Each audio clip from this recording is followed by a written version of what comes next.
Ассаламу алейкум. Валейкум ассалам. Ман Абдусалом аз шаҳри Бирмингеми Британияи Кабир. оё дар ислом қайд кардани рӯзи зодрӯз ҷоиз аст? ҳамин гуна суолро Оиша аз шаҳри Чикагои има аз мо пурсидаанд. агар қайд кардани зодрӯз дар ислом ҷоиз набошад бо сабаби амалҳои ғайриисломӣ, пас оё ҷоиз аст ки дар рӯзи зодрӯз дӯстону наздиконамонро даъват кунем ва нишастҳои исломӣ гузаронему навъе аз фаъолиятҳои исломиро амалӣ кунем? ва суоли ба ҳамин монанд: номи ман Абдулмуиз аз шаҳри Кашмире ки Ҳиндустон ғайриқонунӣ дар зери мустамликаи худ даровардааст. суоли ман ба шумо: оё ҷоиз аст ки касеро бо зодрӯзаш табрик гӯем? оё ин дар ислом ҷоиз аст? ин се суоли пурсидашуда ба мавзӯи зодрӯз тааллуқ дорад. суоли якум: оё қайд кардани зодрӯз ҷоиз аст? суоли дуюм: агар дар рӯзи зодрӯз фаъолиятҳои ғайриисломӣ амалӣ шаванд, пас қайд кардани зодрӯз тибқи фаъолиятҳои исломӣ ҷоиз аст? ва суоли сеюм: оё ҷоиз аст ки дигаронро бо рӯзи зодрӯзашон табрик гӯем? аввалан, оиди қайд кардани зодрӯз, паёмбари дӯстори мо саллаллоҳу алайҳи васалам фармуданд ки дар ислом танҳо ду ид вуҷуд дорад. ду иде ки ҳарсола ҷашн мегирем: Идулфитр ва Идуладҳа. якумаш баъди анҷоми Рамазон, яъне Идулфитр, ва дигараш Идуладҳа ва ё иди Қурбон. мо ҳамагӣ ду иди ҳарсола дорем ки ҷашн гирифтани онҳо ҷоиз мебошанд. ва ҳамчунин паёмбар саллаллоҳу алайҳи васалам гуфтанд ки ҳар ҳафта рӯзи ҷумъа иди мусалмонон аст. аз ин рӯ мо як иди ҳафтаина ва ду иди солона дорем. барои ҳамин ҳар иде ки солона қайд карда шавад, ҳар сол ҷашн гирифта шавад, ғайри ин ду иди исломӣ, иди фитр ва иди Қурбон, онҳо бархилофи дини ислом мебошанд. рӯзи мавлуд аслан ба фарҳанги ғарб мансуб аст. одамон онро ҷашн мегиранд, вале он ба фарҳанги исломӣ ҳеҷ алоқае надорад, балки он бархилофи ахлоқи исломӣ аст. аз ин рӯ ҷашни он ҷоиз нест. ҳар ҷашнворае ки дар асоси солона ҷашн гирифта мешавад, чӣ солгарди арӯсӣ бошад, чӣ рӯзи ошиқон бошад ва чӣ рӯзи модарон ё рӯзи омӯзгорон бошад, ҳамаи ин рӯзҳои махсус ё ҷашнҳои солона ғайр аз ду ҷашн, ин ду иди исломӣ, дар ислом ҷоиз нестанд. агар шумо маҷлиси хайр ё ҷамомади табрикотӣ гузаронед, ин боке надорад. агар шумо издивоҷ доред ва ҷашни арӯсӣ гузаронидан мехоҳед, ин боке надорад. то он даме ки дар ин ҷашни арӯсӣ амали ғайриисломие анҷом дода нашавад, ин ҷоиз аст. ҷашн гирифтани корҳои хайр ба монанди издивоҷ ва ё хатми мактаб як маротиба дар ҳаёт мушкиле надорад, вале онро одати ҳарсола кардан, барои мисол шумо солгарди арӯсӣ мегӯед, ин дар ислом ҷоиз нест. ин қоидаи асосӣ мебошад. ва дигар сабабҳо низ ҳастанд барои ҷоиз набудани ҷашни зодрӯз. аксар аз амалҳое ки дар рӯзи зодрӯз анҷом дода мешавад, бархилофи таълимоти ислом мебошанд.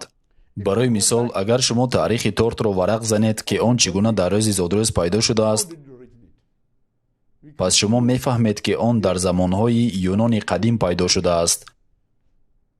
дар он замонҳои қадим онҳо тортҳоеро тайёр мекарданд ки тортҳои асалӣ буданд, шакли доира доштанд ва ба моҳ монанд буданд. ин ба хотири ибодат кардан ба худои моҳ буд.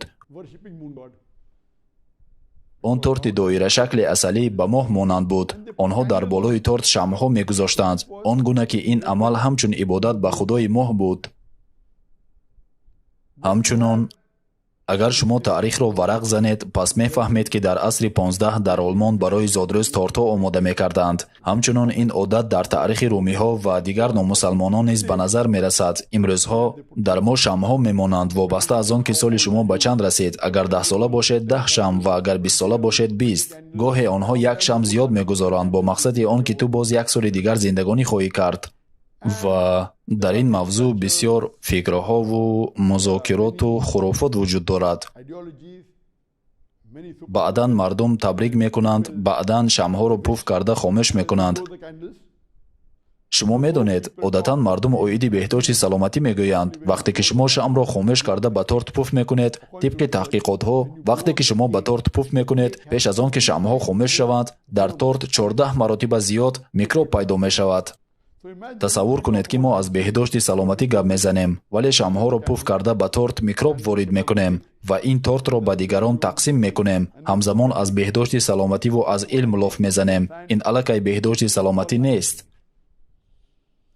ва инчунин ҳастанд дигар амалҳое ки дар рӯзи зодрӯз анҷом дода мешаванд ва онҳо ҷоиз нестанд. масалан имрӯзҳо дар аксарияти ҷашнгирии зодрӯзҳо мусиқӣ истифода мешавад ки гӯш кардани он ҳаром мебошад. инчунин зану мард ба ҳам рақсу бозӣ мекунанд ки он ҳам ҳаром мебошад ва инчунин фаҳошӣ вуҷуд дорад ки он ҳам ҳаром мебошад ва дигар амалҳое ҳастанд ки бархилофи таълимоти Қуръон ва суннат аст. муҳим он аст ки худи ҷашн гирифтани зодрӯз ҷоиз нест. сабаби дуюм он аст ки амалҳои ҳаром анҷом дода мешавад. ва суоли дуюм, оё ҷоиз аст ки рӯзи зодрӯзро бе амалҳои ҳаром қайд кунем ва дар рӯзи зодрӯз даъвати исломӣ бигузаронем? даъвати исломӣ гузаронидан кори хуб аст ва шумо онро ҳар соле ки бихоҳед ва дар кадом рӯзе ки бихоҳед гузаронида метавонед. вале махсусан дар ин рӯз ҷамъ шудан, чунки ман дар ин рӯз таваллуд шудаам, дар фалон рӯзи фалон моҳ ва махсусан он рӯз даъвати исломӣ кардан, ин нораво аст. даъвати исломӣ кардан дар ҳамаи рӯзҳо ҷоиз аст, вале ҳамасола дар як рӯзи махсус ин ҷоиз нест. ва ғайр аз ин, ҷашн гирифтани мавлуди роҳбарони рӯҳонӣ, расулон ва паёнбарон ба монанди паёнбар Исо алайҳиссалом ин аллакай ба ширк оварда мерасонад. ҷашн гирифтани мавлуди шахсони машҳур ва шахсони номдор ин аллакай ба ибодати онҳо оварда мерасонад ва ин бархилофи таълимоти ислом мебошад. оиди суоли сеюм бошад, оё касеро ба рӯзи зодрӯзаш табрик гуфтан ҷоиз аст? замоне ки худи ҷашн гирифтани зодрӯз ҷоиз набошад, касеро табрик гуфтан ба рӯзи зодрӯз чӣ хел ҷоиз буда метавонад? одатан вақте ки шахс дар рӯзи муайяне таваллуд мешавад, ҳаёти ҳар як шахс аллакай аз ҷониби Аллоҳ субҳанаҳу ва таъала пешакӣ муқаррар шудааст. яъне вақте ки рӯзи зодрӯз мешавад, ин маънои онро дорад ки ӯ як соли дигар кам зиндагонӣ хоҳад кард. пас ин бояд боиси ҷашн гирифтан шавад ва ё боиси тафаккур кардан.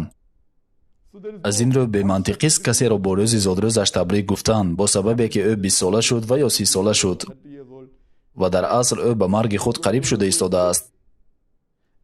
новобаста аз он ки шумо ба марги худ қариб шуда истодаед ё на, ҷашн гирифтани рӯзи зодрӯз ҷоиз нест. ҳатто агар дар он рӯз ба даъвати исломӣ машғул шавед, ҳатто чунин зодрӯз иҷоза дода намешавад. ва чуноне ки пештар қайд кардам, аксарияти ҷашнҳои зодрӯз дар ҳолати ширк ва фаъолиятҳои ғайриисломӣ ва суруду мусиқиву рақсу бозӣ гузаронида мешавад.